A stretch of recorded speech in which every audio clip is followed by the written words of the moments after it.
Good morning, students. Today we will initially do Faraday's first law. Faraday's first law कहता है कि the amount of substance liberated at any electrode is directly proportional to the quantity of electricity passed through the electrolyte.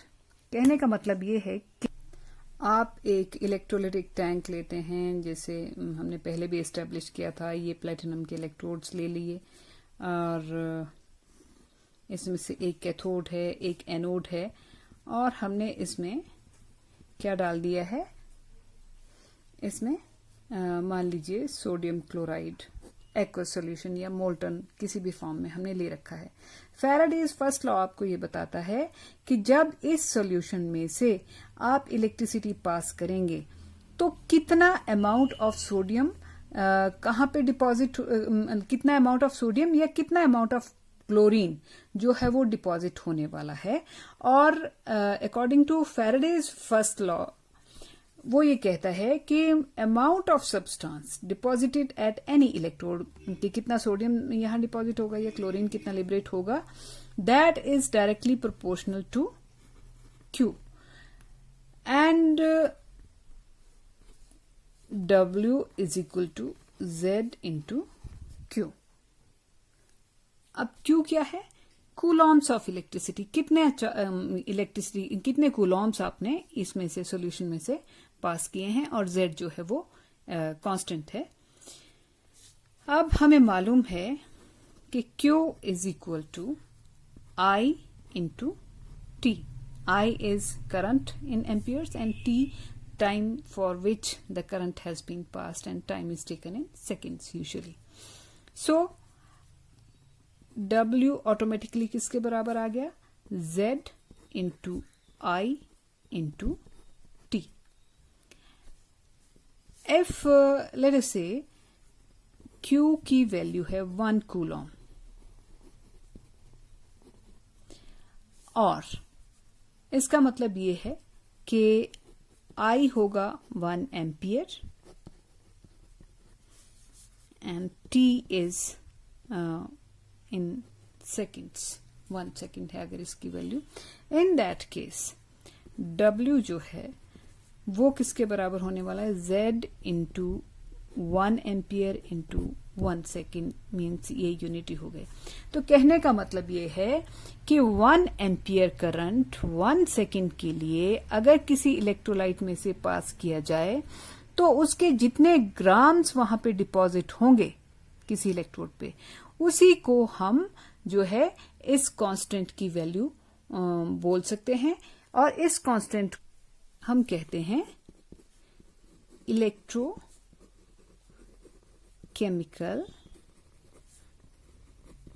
Equivalent of the substance under consideration. So ये था Faraday का पहला law, जो ये बताता है कि कितने ग्राम सब्सटेंस डिपॉजिट होगा. वो डिपेंड करेगा कि आप कितना करंट कितने समय के लिए पास करते हैं, या I इंटू टी आप ये सीधा कह सकते हैं कि कितना चार्ज, क्यों कितना चार्ज उस इलेक्ट्रोलाइट में से पास किया गया है. ज्यादा मात्रा में चार्ज अगर पास किया जाएगा तो ज्यादा ग्राम्स ऑफ सब्सटेंस डिपॉजिट होंगे, अगर कम चार्ज पास करेंगे तो कम ग्राम्स ऑफ सब्सटेंस जो हैं वो रिस्पेक्टिव इलेक्ट्रोड्स पे आफ्टर इलेक्ट्रोलिसिस हमें मिलेंगे. अब इसको समझने के लिए देखें कि मान लीजिए हमारे पास NaCl है, सॉल्ट, जिसका हम इलेक्ट्रोलिसिस कर रहे हैं. हमें मालूम है इलेक्ट्रिसिटी पास करेंगे तो Na पॉजिटिव और Cl नेगेटिव अलग अलग हो जाएंगे. ये कैथोड पे जाने वाला है और ये एनोड पे पहुंचेगा. अब Na पॉजिटिव को 1 इलेक्ट्रॉन मिल जाए यदि, तो ये बन जाएगा 1 सोडियम सॉलिड. और 1 मोल सोडियम को अगर 1 मोल इलेक्ट्रॉन्स का चार्ज मिल जाए तो 1 मोल सोडियम सॉलिड डिपॉजिट होगा. यानी कि 1 मोल सोडियम सॉलिड का मतलब है 23 ग्राम.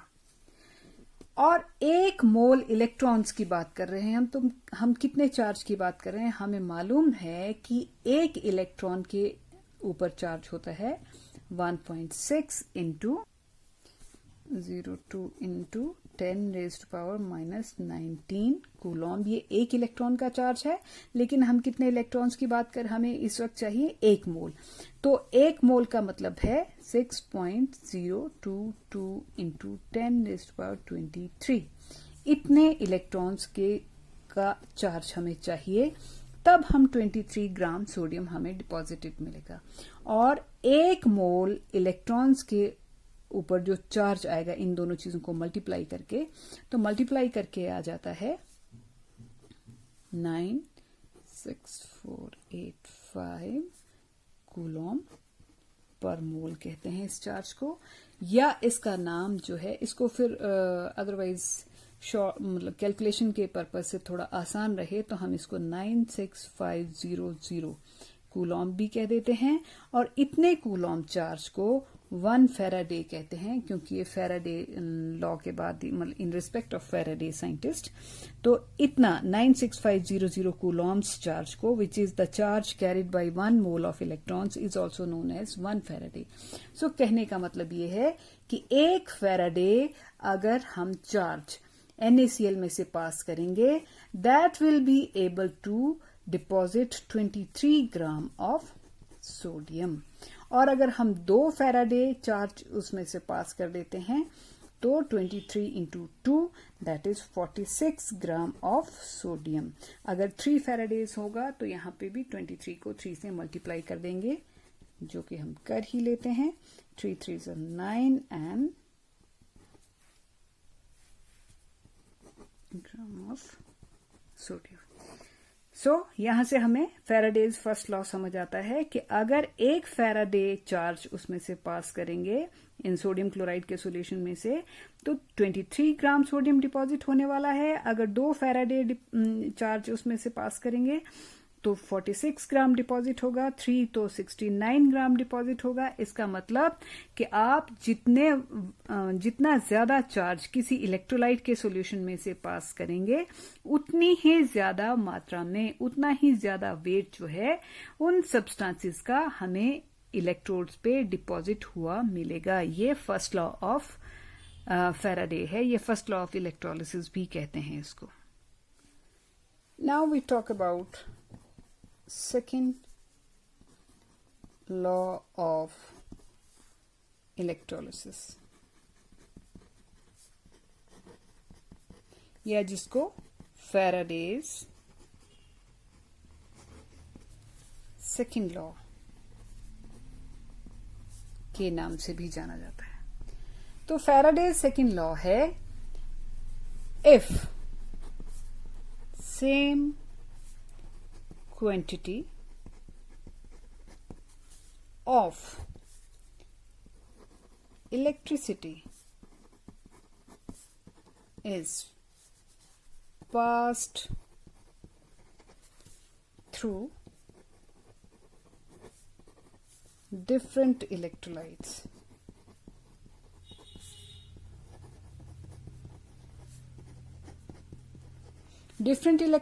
लेकिन मुद्दे की बात क्या है, they are connected in series. इसको आप ब्रैकेट में भी लिख सकते हैं या कॉमास के अंदर भी आ सकता था। Then the weights of substances deposited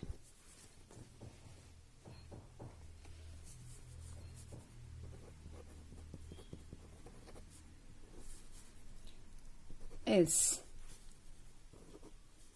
directly proportional to the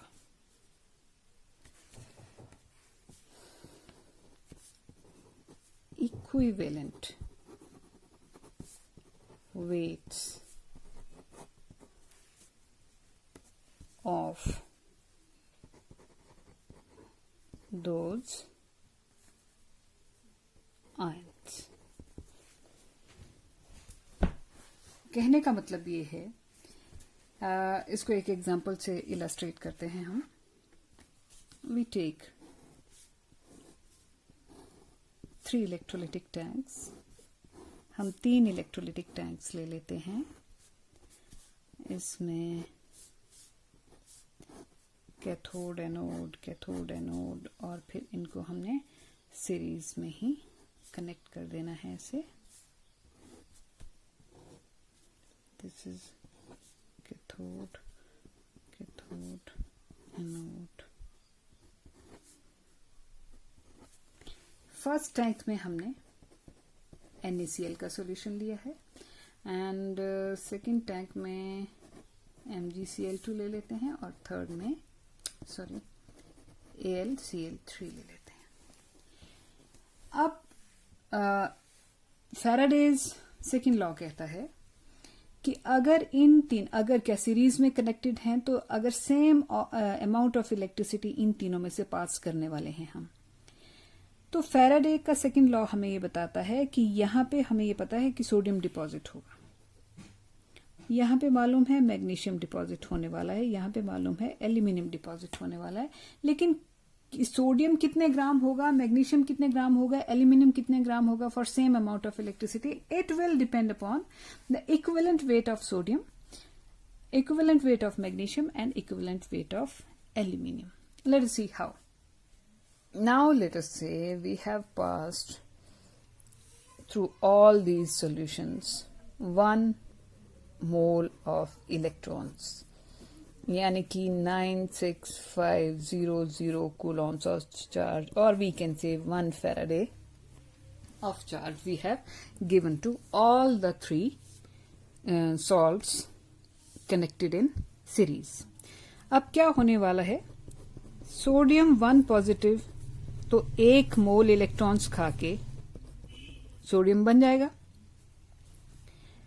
यानी कि 1 मोल इलेक्ट्रॉन से 96500 कूलॉम चार्ज से या 1 फैराडे चार्ज से we are going to get 23 grams of sodium. लेकिन magnesium is 2 positive, it consumes 1 mole magnesium अगर होगा तो वो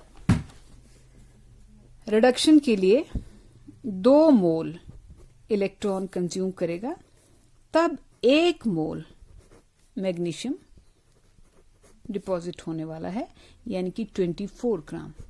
बट हमारे पास 2 मोल इलेक्ट्रॉन्स नहीं है, हमारे पास है 1 मोल. अगर 2 मोल से 24 ग्राम डिपॉजिट होना था तो हमारे पास हमने कितना चार्ज इसमें से पास किया है, 1 मोल दिया है. सोडियम क्लोराइड को भी, मैग्नीशियम क्लोराइड को भी और एल्यूमिनियम क्लोराइड को भी, सबको 1 मोल चार्ज दिया है, 1 मोल इलेक्ट्रॉन्स का चार्ज दिया है. तो 2 मोल से अगर 24 ग्राम मैग्नीशियम डिपॉजिट हो रहा है तो 1 मोल से 12 ग्राम डिपॉजिट होने वाला है. यानी कि जहां पे सोडियम 23 ग्राम डिपॉजिट हुआ, वहीं मैग्नीशियम कितना डिपॉजिट होगा, 12 ग्राम. और एल्यूमिनियम की इक्वेशन देखें आप, aluminium is 3 positive, it 1 mole of aluminium consumes 3 moles of electrons to become 1 mole of solid aluminium. So aluminium का वेट 27 ग्राम होगा 1 मोल का. सो 3 मोल इलेक्ट्रॉन्स के चार्ज से 27 ग्राम एल्यूमिनियम डिपॉजिट होना था, लेकिन हम कितना दे रहे हैं, 1 मोल. 1 मोल का मतलब 27/3, दैट इज 9 ग्राम्स एल्यूमिनियम जो है वो डिपॉजिट होने वाला है. अब 23 ग्राम सोडियम डिपॉजिट हुआ, 12 ग्राम मैग्नीशियम डिपॉजिट हुआ और 9 ग्राम एल्यूमिनियम डिपॉजिट हुआ, जबकि हमने सेम अमाउंट ऑफ चार्ज तीनों में से, NaCl में से, MgCl2 में से और AlCl3 में से पास किया था. क्यों? क्योंकि सोडियम का इक्विवेलेंट वेट 23 और सोडियम पे यहां पे चार्ज था 1, 23/1, दैट इज 23। और कितना डिपॉजिट हो रहा है सोडियम? 23 ग्राम। मैग्नीशियम का इक्विवेलेंट वेट है 24 डिवाइडेड बाय 2, दैट इज 12।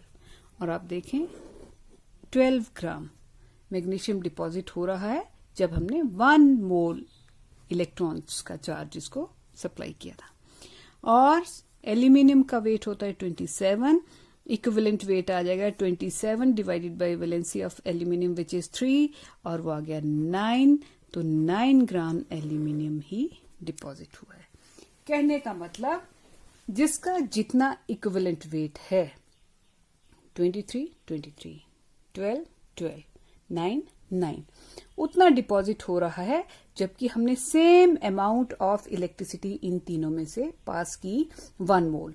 अगर हम 2 मोल करेंगे तो ये हमें मालूम है कि ये 23 multiplied by 2, 12 multiplied by 2, 9 multiplied by 2। अगर 3 मोल्स होते तो multiplied by 3, multiplied by 3, multiplied by 3। लेकिन मल्टीप्लाई किसको कर रहे हैं? सोडियम के केस में 23 को, जो कि सोडियम का इक्विवेलेंट वेट है। मैग्नीशियम के केस में मल्टीप्लाई किसको करेंगे? 12 को, जो मैग्नीशियम का क्या है? Equivalent weight. और एल्यूमिनियम के केस में किसको मल्टीप्लाई करेंगे? 9 को, which is equivalent weight of aluminium. So कहने का मतलब ये है, अगर सेम अमाउंट ऑफ इलेक्ट्रिसिटी और charge is pass through different electrolytes connected in series, तो भी उनके जो इलेक्ट्रोड्स पे अलग अलग वेट ऑफ सब्सटेंसेस मिलेगा, that will be simply dependent upon the equivalent weight of those substances। जिसका equivalent weight ज्यादा होगा तो वहां पे ज्यादा अमाउंट ऑफ सब्सटेंस डिपॉजिट मिलेगा, और जिसका इक्विवेलेंट वेट कम होगा वहां पे, जैसे मैग्नीशियम कम 12 ग्राम मिला और एल्यूमिनियम 9 ग्राम मिला, for same amount of electricity pass through all of them. तो ये था फैराडेज सेकेंड